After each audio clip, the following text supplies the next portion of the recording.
le financier ne rattrape pas la santé malheureusement. Je pèse actuellement 67,8 kg et je mange 3500 calories par jour. En fait, le gras te protège contre tout un tas de maladies dégénératives et de gros problèmes de toxicité, parce qu'il te permet de stocker les toxines en attendant de les détoxifier, euh, dans des zones où c'est moins dangereux, en fait. Pour commencer, comment tu définirais du coup la diète du go muscu classique? Alors, la diète de go muscu classique, il y a beaucoup de choses à dire. J'ai pris quelques notes avant de faire cette vidéo. Et plus j'écrivais, tu vois, et plus je me disais que c'était une diète qui est pas designée pour un aspect santé particulier. C'est une diète qui est designée pour faire en sorte de, alors soit prendre de la masse, soit prendre du muscle facilement et rapidement, de façon prévisible. Donc, ça exclut beaucoup de notions santé, puisque le but principal, c'est de construire du muscle rapidement. Ça, pour moi, je pense que c'est ça la diète de go muscu, c'est comment faire en sorte de faire ça rapidement. Le problème, c'est que tu passes à côté de beaucoup de choses, et pour moi, bah, le plus important, forcément, c'est la santé, c'est pas forcément être une montagne de muscles, tu vois. Même si l'un va avec l'autre, tu peux être en bonne santé et être musclé, mais tu peux être musclé sans être en bonne santé. Donc la diète de go muscu, elle est quand même majoritairement centrée sur des glucides, en premier lieu. Le problème, c'est que souvent, ce sont des glucides de très mauvaise qualité, en tout cas qui sont très très pauvres en micronutriments. De toute façon, on en reparlera après, je pense, mais tout ce qui est micronutrition, c'est un truc qui est totalement absent Ouais, des diètes de go muscu, je suis et plutôt on d'accord avec toi. reparlera des électrolytes aussi. Mais donc, ça fait que dans des diètes très glucidiques et sans richesse minérale, on a souvent de la rétention d'eau euh, de par les glucides et de par la pauvreté en micronutriments. Donc, une diète très glucidique qui favorise une grosse rétention d'eau. Donc, souvent, on a un physique un peu flotteux. C'est souvent ça qu'on constate sur les physiques de Gomuscu. Même, tu vois, avec des physiques qui sont très très secs, tu remarques qu'ils ont énormément de rétention d'eau des fois sur le Oui, visage, qu'ils ont une qualité de peau qui est vraiment dégueulasse. En fait, ils ont un prisme de base, comme tu l'as dit, genre qui est vraiment prise de masse musculaire et moins de gras, mais qui les amène à prendre des décisions qui sont même pas pertinentes pour ce prisme-là au final, j'ai oui, l'impression. tout à fait, ouais. Il y a beaucoup de gens, mais moi le premier avant, j'étais comme ça, hein, où tu peux avoir un visage bouffi Ah, moi aussi. en étant très maigre. Ce qui normalement n'est pas possible. Bah forcément, la conséquence directe des diètes hyperglucidiques, c'est que bah, les glucides, c'est une source d'énergie qui est certes très puissante, mais très brève. Et donc, ça nécessite de prendre des repas à intervalles très réguliers. Forcément, tu peux pas soutenir d'efforts sur de la longue durée. Et alors maintenant, pour ceux qui savent maintenant peut-être, mais donc je suis avec Sacha en coaching depuis maintenant quasiment 3 mois. Et donc, je vais en salle. Sauf que moi, je suis en carnivore cétogène actuellement. Ou en très très très low carb. Donc ça fait que mon corps est designé pour les efforts très longue durée et j'ai pas de souci à faire mes séances de sport à jeun ou enfin vraiment sans rien quoi. Alors, mon pré-workout c'est du fromage et des moules. Tu vois. Il n'y a pas de il y a pas Ouais, de il n'y a pas glucides ce dans ce truc que je mange. d'énergie, de pic et de baisse d'énergie Il n'y a pas ça. au Tu fur vois. et à mesure des séances, quoi. Et donc, bah, bon nombre de fois où je vois des crossfitters, alors, désolé pour vous, mais des crossfitters qui sont juste par terre et qui sont pas capables de soutenir une demi-heure d'effort parce qu'ils sont juste bah, dopés au glucides. Tu vois. Source d'énergie très éphémère, très très pauvre, et rétention d'eau. Et en général, bah, les aliments qu'ils vont utiliser pour avoir ces glucides-là, ça va souvent être l'avoine, du riz, des pâtes complètes, etc. En plus d'être très pauvre en micronutriments, c'est extrêmement fibreux. Donc c'est pro-performance, mais c'est pas pro-santé. Les fibres, j'en parlerai encore après parce que souvent c'est un truc qui revient chez les gomuscus, c'est de manger des fibres parce que c'est bon pour le microbiote, mais derrière après ils s'enfilent des pré-workouts pétés aux additifs qui viennent bah, totalement annihiler leur microbiote. Donc Nique, c'est ouais. voilà, c'est une autre incohérence de leur régime, je trouve. Certains feront sans pré-workout, hein, ce sera très bien. Mais pour la plupart, on va pas se mentir, beaucoup de gens vont acheter des barres de protéines aux actions ou des Ouais. gainers bizarres. Euh, J'en ai fait partie à l'époque, hein, mais bon, j'avais Beaucoup 16 ans, je passent pense par que là, tu vois. c'est excusable. Ça va, il y a prescription, tu vois. Beaucoup passent par là et d'autres prennent des gainers bizarres ou Ouais, des whey de qualité un peu douteuse, pas très chère sur Amazon. complètement. Faut Les pas whey croire, hein. blindés aux métaux lourds, franchement, effrayant les taux de métaux lourds Tout à qu'on fait, voit ouais. dans les whey aujourd'hui. Mm. Faut pas croire, hein, il y a pas beaucoup de gens en fait, qui vont commander tout le temps chez NutriPure, chez Prozis, chez machin, chez Bidule. Ouais, Ça coûte relativement cher pour le sportif lambda. Et beaucoup de gens se tournent vers des produits low cost qui remplissent la même fonction, mais avec plein d'additifs derrière qui vont dézinguer totalement leur biote, entre autres, hein, vraiment entre autres. Et donc derrière, bah, comme ils ont une diète qui est pro-perf mais pas pro-santé, le terrain, on va dire, il est assez chaotique, quoi. Et là, on entre un peu dans ce truc de est-ce qu'un physique esthétique, ça traduit forcément une bonne santé? Pour moi, non. Et c'est ce qui fait que beaucoup de gens, alors au tout début, parce qu'avant je faisais des vidéos sur la diète classique, juste la diète en sens large. Maintenant, je suis orienté sur la santé digestive, tu vois. Mais j'ai fait 2 vidéos où je dézinguais un peu les coachs sportifs en disant que les programmes nutritionnels qu'ils faisaient étaient nuls à chier. Et beaucoup de gens m'ont dit, vas-y, montre ton physique, mec, t'es pas gaulé, donc en gros, tu racontes n'importe quoi. Alors que c'est pas forcément corrélé. En tout cas, à l'heure actuelle, c'est plus corrélé, tu vois. Souvent, les diètes de go Oui. muscu sont très très peu riches en graisses, et en plus, quand c'est des graisses, c'est pas les bonnes. Souvent, ils vont s'envoyer du beurre de cacahuète, de l'huile de lin, des avocats, ou enfin des oléagineux quelconques. Moi, à chaque fois que je reprends des gens en coaching, c'est ça. Dès qu'ils me demandent des conseils en nutrition, le premier truc que je leur dis, c'est, quand je vois ce qu'ils font actuellement, c'est monte les gras, tu vois. T'en as, ils descendent, ils sont à 0,5 grammes de lipides par kilo de poids de corps. C'est compliqué, ouais. Et après, ils s'étonnent, ils arrivent plus à bander. Oui, parce que Alors effectivement, que, tu sais, ils ont 20 ans, ils sont censés être en bonne santé, ils ont un physique super développé, ben, enfin, oui, tu t'es en train d'enculer tes hormones et ça fonctionne pas, quoi. Enfin, je suis désolé d'être vulgaire, mais c'est juste, faut mais dire les ce qui est choses telles qu'elles sont. paradoxal, parce que tu cherches à construire de la masse, enfin de la masse Ouais, musculaire, donc là c'est plutôt orienté homme, tu vois, et complètement. derrière, tu as une habitude qui te sabote dans ta production d'hormones. Mais les lipides, c'est vraiment un point central, et en particulier les graisses saturées qui ne mangent jamais. Oméga 3, si, ils vont le faire, alors soit en gélule, mais ça aussi c'est de la merde, je vous dis de pas le faire, parce que, enfin en tout cas dans les gélules, comme ce sont des huiles liquides encapsulées, elles vont être au contact pendant le processus de l'air, de la chaleur et de la lumière, et donc ça va oxyder les oméga 3 déjà encapsulés. Donc en fait, vous mangez des oméga 3 oxydés. Alors, quand ils sont dans une matrice charnue, comme dans un poisson par exemple, tu évites ce problème-là. Euh, donc les oméga 3 en gélule, moi je les conseille vraiment fortement. Et donc voilà, quand ils mangent des lipides, il n'y en a pas assez et en plus c'est pas les bons, tu vois. Donc moi en général, je vais plutôt vers les graisses saturées et aussi d'autres sources qui sont très riches en cholestérol, mais en général le cholestérol et les graisses saturées vont ensemble. Et de Oui. bourrer à mort les oméga 3 parce qu'en vérité les oméga 6, il y a une question de ratio entre les deux. Dans ce qu'on mange, on va avoir 4 acides gras différents basiquement. Les graisses saturées, oméga 3, oméga 6, oméga 9. Oméga 9, pourquoi ça sert pas à grand chose? En vrai, ça a quand même des bienfaits, mais le corps peut créer d'oméga 9 grâce aux graisses saturées. Quand on mange plein, t'as pas trop de soucis par rapport à ça. Mais derrière, il te faut un certain équilibre entre les oméga 3 et les oméga 6. Le problème, c'est que les oméga 6, c'est, en excès, c'est un problème. C'est pas un souci en Oui, lui-même. complètement. C'est en excès que c'est un problème. Sauf que tu vas en retrouver dans la graisse de tous les animaux qui sont très mal nourris, en fait.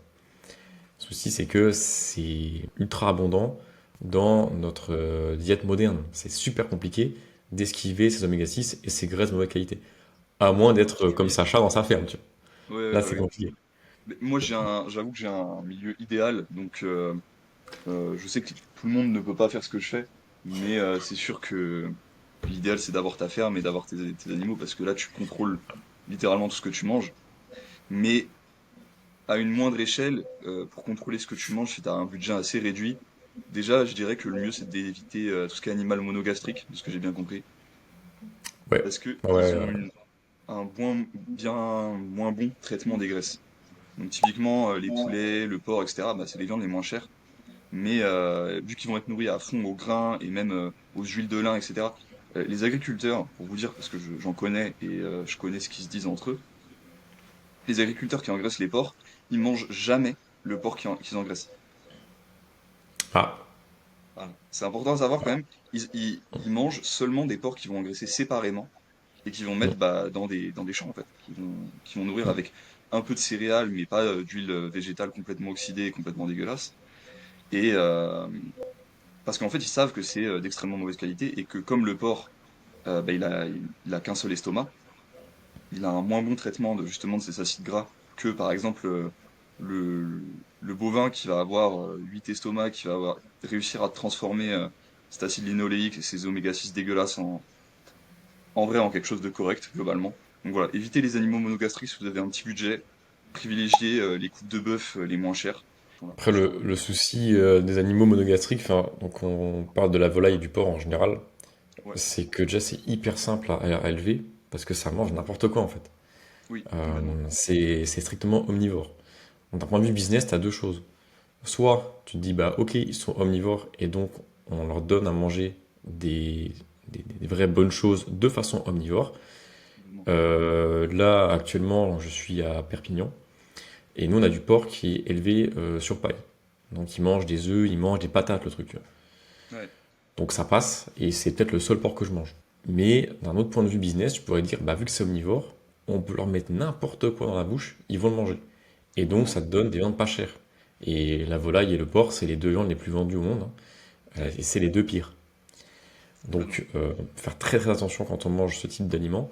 Et donc, en vrai, pour rebondir sur les gomuscu, bah, ils mangent beaucoup de protéines maigres et souvent c'est de la volaille. Donc, ça, c'est un peu un problème aussi. En plus. Donc, niveau qualité, c'est pas fou. Et en plus, bah, comme c'est de la protéine très maigre, il n'y a même pas non plus de lipides avec. Donc, s'il faut de la graisse, il faut de la graisse animale.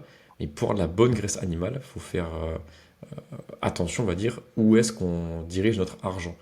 Et pas aller engraisser, entre guillemets, euh, des, euh, des producteurs véreux qui vont juste faire du gros volume avec une qualité douteuse, et plutôt se diriger vers ceux qui font encore du bon travail, tu vois.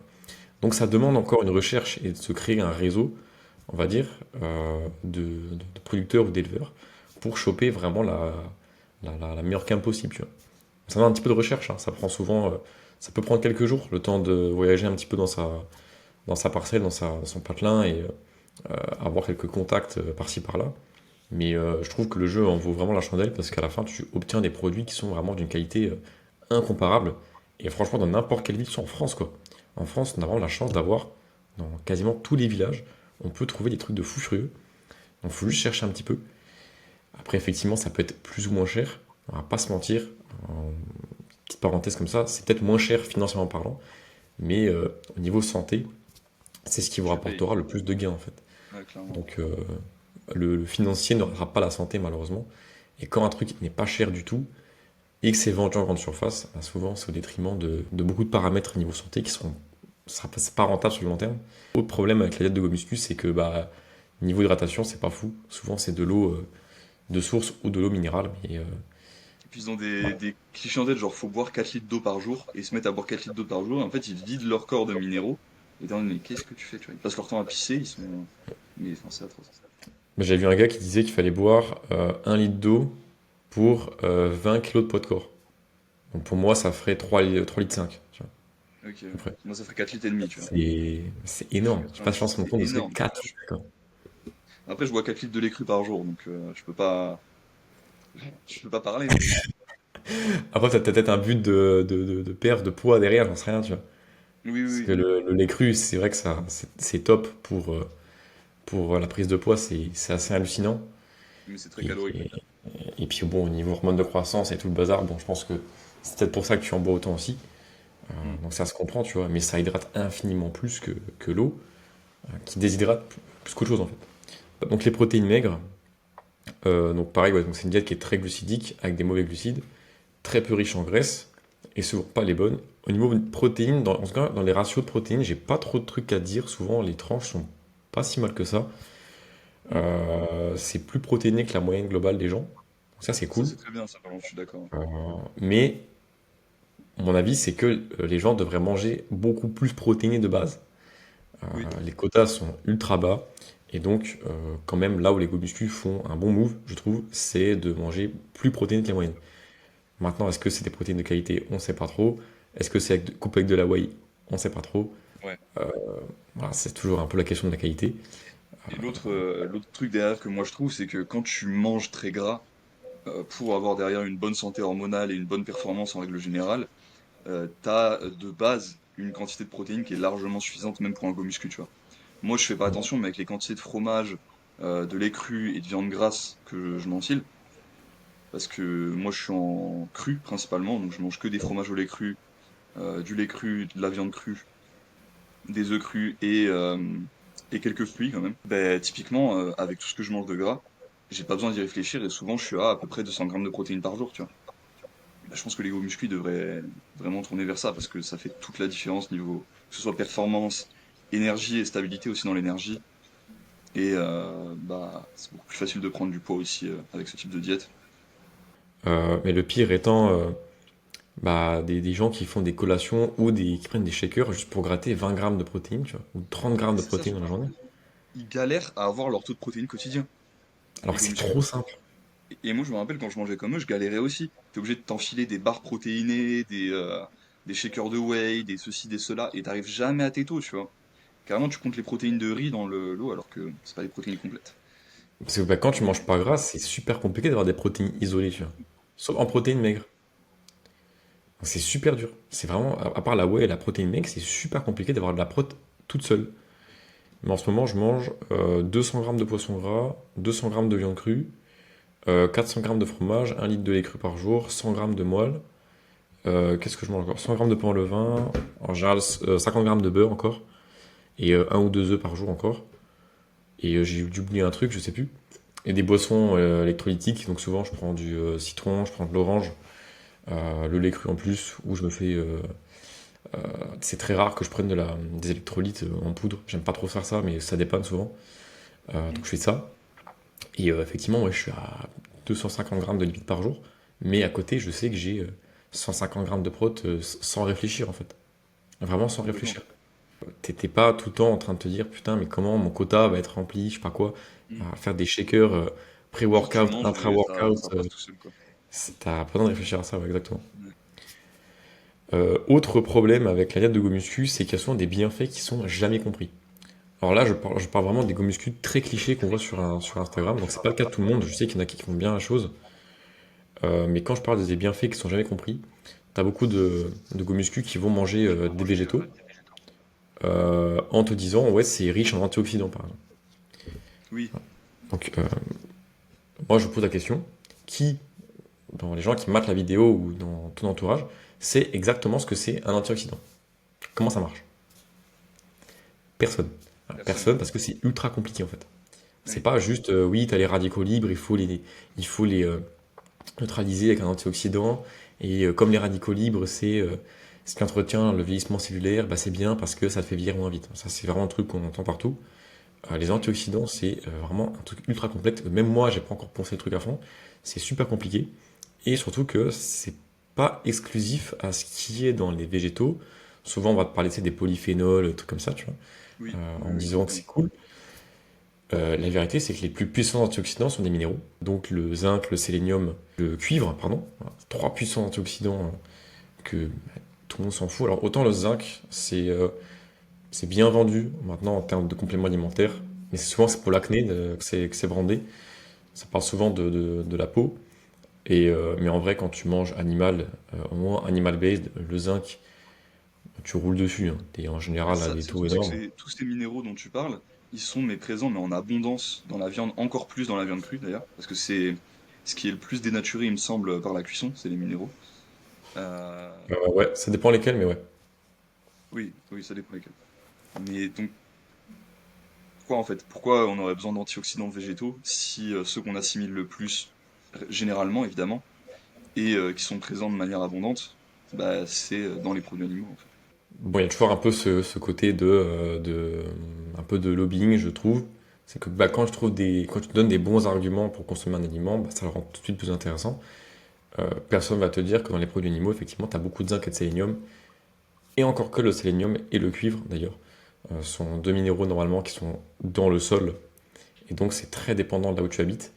Donc Hmm. en Bretagne, je sais pas comment ça se passe, dans le sud en tout cas, c'est un désastre. Donc nous, il y a vraiment zéro sélénium et zéro cuivre. D'ailleurs, moi je prends du cuivre en complément, c'est très rare que je fasse ça, mais. Et je prends aussi du bore. Le bore, c'est aussi un minéral qui est très dépendant du sol. Donc pareil, le bore, tout le monde s'en bat les couilles, hein. C'est un minéral comme le chrome, tout le monde s'en fout aussi, tu vois. Mais Oui. c'est plus sexy de parler d'antioxydants, pas de polyphénol. Oh! Elle voulait dire bonjour juste, excuse-moi, hein.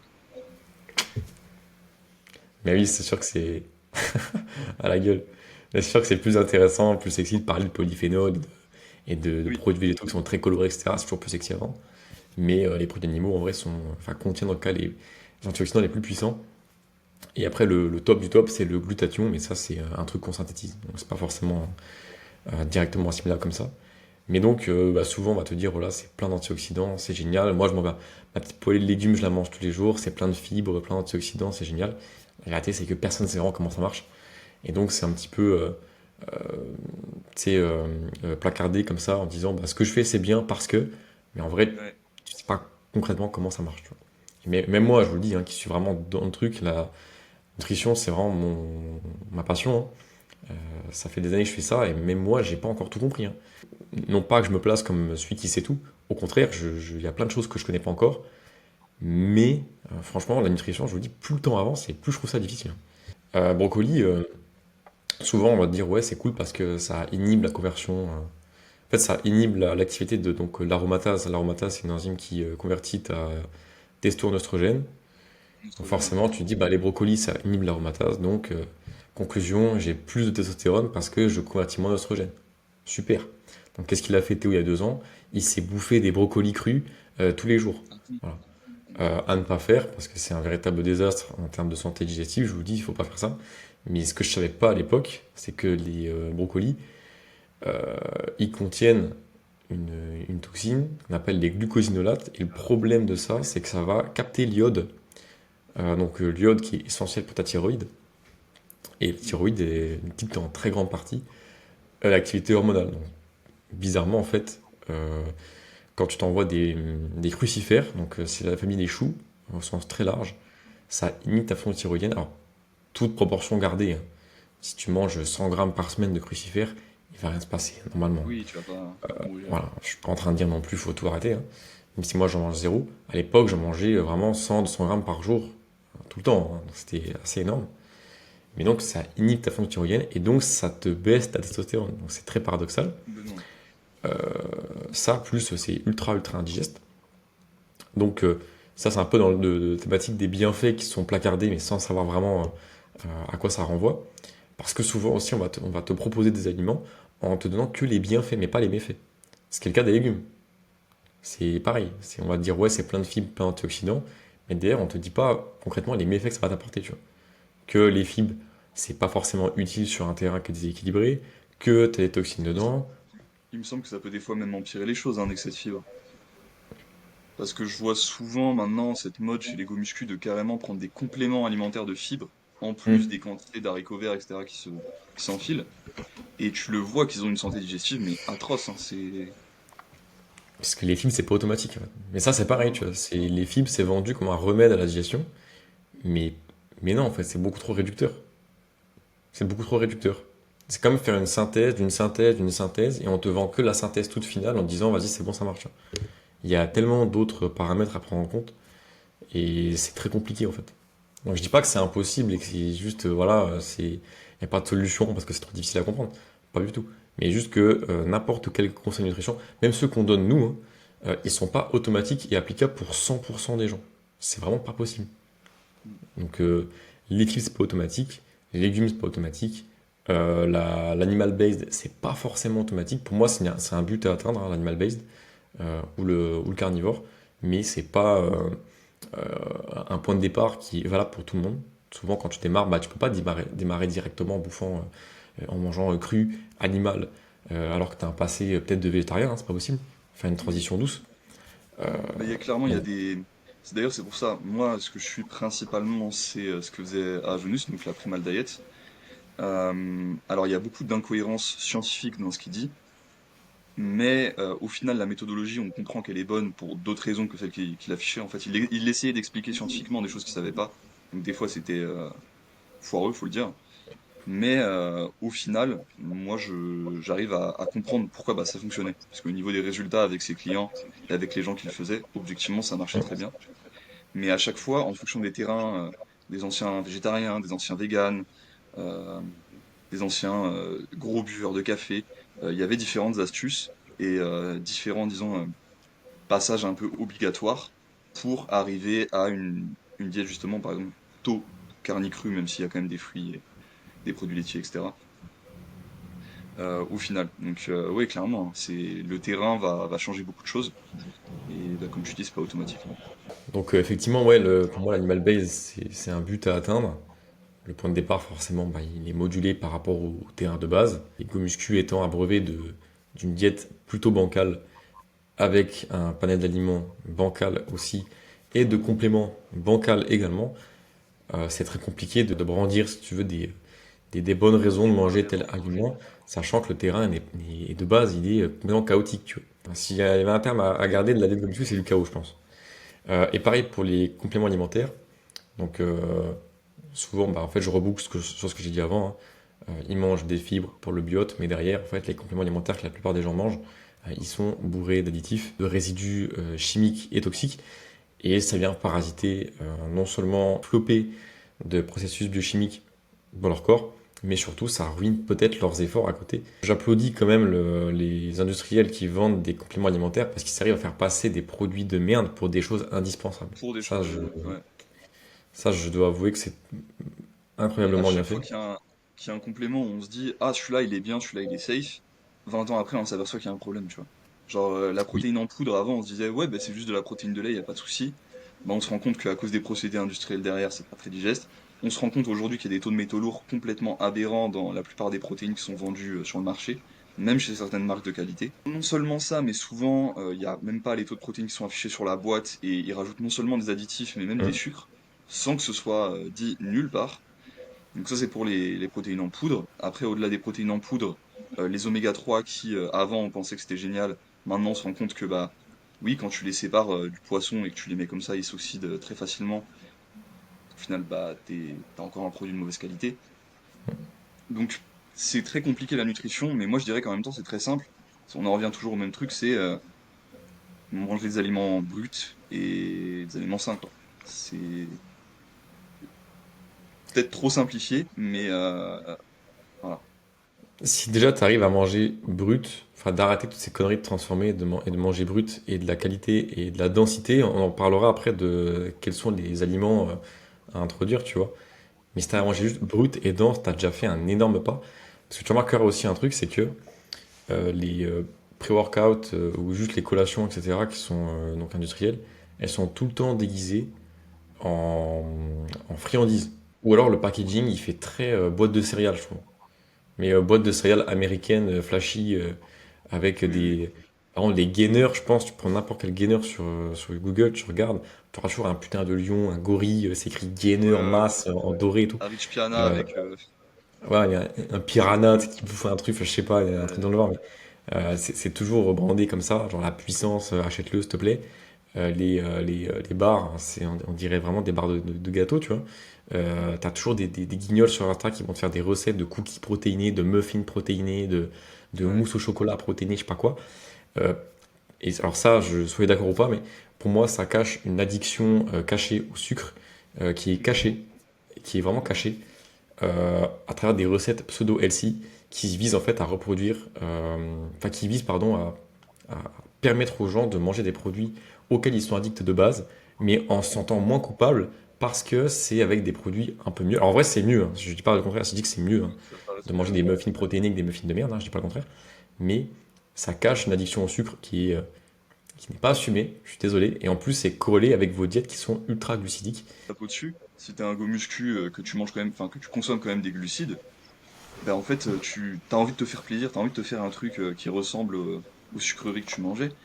Tu te fais une glace au lait cru avec du miel, glace au lait cru Oui, avec du miel non chauffé, bah t'as que des produits sains. Certes, tu montes un peu tes taux de glucides, etc. Mais ça a quand même rien à voir avec ton muffin protéiné avec de la farine de je sais pas quelle. Enfin, parce qu'ils prennent souvent des farines bizarres, les go oui. muscu aussi. Ils ont ce truc-là, je sais pas pourquoi. Avec une farine chelou, ta protéine en poudre aux métaux lourds, etc.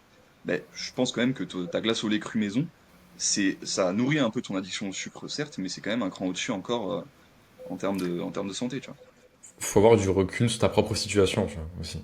Ouais. C'est perso, j'ai cru quand je passais de glucidique. Alors en vérité, alors, j'étais en glucidique, mais je jeûnais tellement souvent que j'étais en cétose. Mais ça, je savais pas à l'époque. Donc quand je passais de glucidique à cétogène, j'ai pas eu de grippe cétogène. Voilà, ça m'a pris un jour et je passais de glucides à lipides en un jour. Bon. Pour autant, j'ai longtemps cru que j'étais addict au sucre parce que je m'étais dit putain, mais jamais je vais arrêter, jamais je vais réussir arrêter les glucides, j'aime trop les fruits, je mangeais beaucoup de fruits avant, aussi. beaucoup de miel, beaucoup de dattes et tout, j'adorais ça. Et je me dis, mais jamais je vais pouvoir réussir, je pense vraiment que je suis addict au sucre. Et dans mon discours interne, je me répétais vraiment que j'étais addict au sucre, et au final, je me suis rendu compte que non. Et je pense que pour beaucoup de gens, en fait, il faut prendre du recul et se dire, mais putain, mais pourquoi dans chacune de mes recettes de goût muscu, je refais tout le temps des gâteaux, des muffins, des cookies, quoi? Ouais, Pourquoi je fais vraiment. ça? Qu'est-ce que je cherche à avoir? Est-ce que c'est le goût que je veux ou est-ce que c'est la forme? Parce qu'en fait, ça me rappelle les cookies de merde au Starbucks qui coûtent 10 balles. Est-ce que c'est ça que je veux profondément avoir? Ou est-ce que c'est juste le goût sympa? Parce qu'en vérité, tu veux un truc vachement bon, mec, tu prends du pain au levain, tu prends du beurre cru, tu prends du miel. C'est trop bon. C'est excellent, c'est mille fois meilleur. Mais oui, oui, oui. C'est trop bon. T'as le gras, t'as le sucre et t'as des céréales fermentées pour ceux qui aiment bien le pain, tu vois. Dans ton cerveau, t'as tout ce qu'il faut. T'as du sel, t'as du gras et du sucre. Littéralement, t'es sur un bliss point, comme on dit, où t'as toutes les saveurs qui sont réunies pour que ce soit incroyable. Comme une Mais tartine moi, de moelle, tu vois. ouais. Moi, je vais dire un truc là, et je sais qu'il y a des gens qui vont pas me croire parce que même moi, il y a 2 ans, je me serais pas cru, je pense. Mais là, j'ai rien envie de manger d'autre que ce que je mange en primal. C'est-à-dire que ce que je mange Mm. au jour le jour avec mon lait cru, mon miel, mes tartares, les tartares, c'est divin. Comment c'est C'est bon, bon? ça. C'est Ouais. vraiment, c'est divin. Mes fromages au lait cru, etc. À chaque fois, genre là, par exemple, j'avais un événement familial, j'avais une cousine à ce week-end. Du coup, bah, j'ai mangé comme les gens mangent. Je mangeais des cookies, des trucs comme ça. J'avais pas envie de les manger. Je trouvais pas ça bon. Je trouvais pas ça aussi bon que ce que je mange au quotidien. Et ça, avant, je pensais pas que c'était Ouais. possible. J'avais l'impression que, en me mettant en primal, en carni, etc., j'aurais toujours besoin de me restreindre, en fait, de me forcer à pas manger ce que j'ai envie de manger. Mais c'est vraiment un conditionnement mental, en fait. C'est un conditionnement mental. Quand on retrouve le goût pour les bonnes choses, moi, vraiment, je salive de me faire un morceau de foie cru, quoi. Et ça, c'est possible. C'est juste, faut reconditionner ton corps à ce que tu es censé manger et ça viendra quoi. Faut y croire. Ouais, carrément. Carrément. Perso, je me lasserai jamais de manger de la moelle, tu vois. La moelle, Mais complètement. avec du sel et juste mon petit pain au levain, là. Ça, c'est un truc que je peux pas me retirer, tu vois. C'est mon plaisir perso. Mais je sais que derrière, Une c'est addiction un pain au morbide. levain avec une semence paysanne. Le truc, il est fermenté pendant 36 heures. Le bordel, c'est totalement nutritif. Tous les minéraux qui sont dans la céréale. Pareil, je suis pas anti-céréales, hein, mais que quand c'est fermenté, c'est ok. Donc la céréale est vraiment fermentée très longtemps. Donc j'en tire des minéraux, mais en quantité inhumaine. Et derrière, je m'envoie 100 grammes de moelle juste fondue au four avec du gros sel. La tartine en elle-même, elle me fait, je sais pas moi, 1200, 1300 calories. C'est mon dessert, tu vois. Ah, pareil, ça on pourrait, j'ai pas écrit, mais aussi les calories, ça matrix un petit peu les go muscu. Mais, Hmm. parce que, alors oui, alors, contexte, je pèse actuellement 67,8 kg et je mange 3500 calories par jour. Voilà. Ouais. Ça paraît dingue, ça paraît énorme. Non, j'ai pas un verre solitaire, voilà, pour ceux qui se demandent. Mais ça parce que ouais, je mange beaucoup, beaucoup de graisse en fait, et pas beaucoup de glucides. Ce qui fait que chez moi, il y a tout qui est utilisé à des fins utiles. Et je brûle C'est beaucoup ça. aussi. Métabolisme efficace. Mais Et tiens, métabolisme je me disais, ce efficace. serait marrant que je calcule moi ce que je mange aussi à la journée, tiens, même dans la vidéo là, pour que les gens se rendent compte de. Parce que moi je fais 91 kilos, en 82, et je prends pas de poids en ce moment et je mange des quantités, mais phénoménales. Alors déjà du lait cru, Bah, tu fais sachant que le lait cru, ChatGPT, je mange tout ça par jour, calcul, hein. Tu fais rapide, hein. euh, A few moments later. je suis à 5500 calories par jour. Et Et ça je paraît fais inhumain pas pour beaucoup de gens, tu vois. Je fais pas 20 000 steps d'ailleurs en ce moment comme Lucas GBZ, même si les steps c'est très très bien pour la santé d'ailleurs, on pourra en reparler. Euh, Hmm. mais par contre j'ai beaucoup de travaux, enfin je m'entraîne déjà et j'ai des travaux de ferme aussi. Donc en plus Ouais. d'être efficace métaboliquement avec cette diète, j'ai quand même énormément d'activités. Je pense que même Hmm. pour des gens de mon poids, il y en aura qui n'auront pas du tout besoin de manger autant que je le fais, hein, clairement. Mais voilà, pour vous dire, je suis à 5500 calories par jour et je suis pas en train de prendre du poids, de devenir plus gras. Je suis pas extrêmement sec, je suis pas à 8% de body fat, mais bah, Coco mettra un insert de mon physique maintenant, je suis pas un gros lard non plus, quoi. Après, voilà, le but, on n'a pas de but esthétique derrière. Mm. Donc avoir un petit body fat, c'est pas un truc que nous on va chercher déjà de base. Et même point de vue testo, hein, c'est pas un truc forcément à C'est pas chercher. pertinent du tout. Mm. Voilà, déjà, quand t'as un body fat de 12, 13, 14%, c'est bien, tu vois. Je trouve que c'est un bon. Même avec 20, en vrai, 20, ça peut le faire, hein. Franchement, si Même t'es 20, full ça peut le muscle, faire. 20%, ça fait un bon gaillard quand même. Faut prendre aussi en compte, et je l'ai vu confirmé dans des études récemment, que en fait le gras c'est sain pour une autre raison, c'est qu'aujourd'hui on a énormément de toxines environnementales Je pense que tu seras d'accord avec moi là-dessus. Mm. Que ce soit des métaux lourds dans ce qu'on mange, des microplastiques partout, des pseudo-oestrogènes. Enfin, c'est vraiment on a du poison partout. Et le poison, il se stocke où? Il se stocke dans le gras. Ouais. Sauf que quand t'as pas de gras sur ton corps, quand t'as pas de gras sur ton ventre ici, ben, où est-ce qu'il y a du gras dans ton corps? Il y en a dans ta moelle épinière, dans ton cerveau, dans tes organes internes. Et si tu stockes des métaux lourds et toutes ces choses-là dans tes organes internes et ton cerveau, Ah, malin. Ah, j'avais pas noté ça. c'est pas super, c'est vraiment pas super. Donc, en fait, le gras te protège contre tout un tas de maladies dégénératives et de gros problèmes de toxicité, parce qu'il te permet de stocker les toxines en attendant de les détoxifier dans des zones où c'est moins dangereux, en fait. Donc, ouais, et soyez gras, aujourd'hui, c'est d'autant Ouais. plus important que pour nos ancêtres. Parce que nos ancêtres, ils pouvaient manger de la viande de gibier qui était plus maigre que ce que nous, on mange aujourd'hui et être en bonne santé, parce qu'ils n'avaient Mhm. pas les mêmes besoins de détoxification qu'on a derrière avec notre environnement moderne. Il y a aussi les mycotoxines dont on peut parler, mais Oui, en plus, c'est ce qui rend un peu problématique le cas de mesdames. Euh, voilà, je sais que les femmes, bon, elles stockent la graisse beaucoup plus facilement que nous, hein, mais effectivement, comme toutes les toxines, toutes les merdes se stockent dans le gras, ça les rend, elles, beaucoup plus vulnérables à ces substances. Mais bon, ça ne concerne pas forcément les fit girls qui ont un body fat de 12% en pensant que c'est une bonne idée, hein, je suppose. Mais oui, bah oui. voilà, sachez que les femmes sont beaucoup plus alertes, en tout cas sur ce sujet.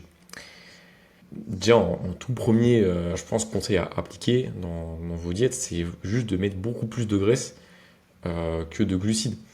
C'est toujours une chaîne, hein. Donc, faut bien se dire un truc, c'est que nous, on est également de la viande. Donc, si on se nourrit de merde, on aura une viande de merde. Et se dire, mais quelle viande je représente pour mon prédateur potentiel, tu vois.